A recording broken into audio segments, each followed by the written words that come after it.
Siya yan! Mawalang galang. Simon, siya yan! Siya yan! Pwede makiusap?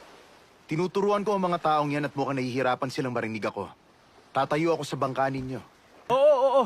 Pwede! Aalis na ako, pasensya na. Meron akong para sa'yo. Bigyan mo lang ako ng ilang sandali. Pakiusap. Simon, magtiwala ka sa akin. Ang taong yan ang Mesiyas. Masaya akong makita ka ulit, Andres. Oo. Ako si Jesus. Salamat dito. Ako si Simon. Inagis ang lambat na ito sa dagat.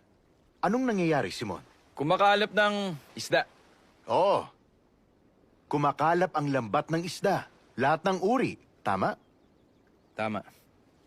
Ang paghahari ng langit ay tulad ng susunod na pangyayari.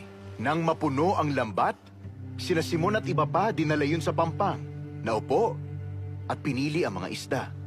Ang mabubuting isda sa mga bariles, ang masasama, itinatapon. Gayun din ang mangyayari sa katapusan ng kapanahunang ito. Lalabas sa mga anghel at ihihiwalay ang masasama sa matutuwid at itatapon sa nagniningas na apoy.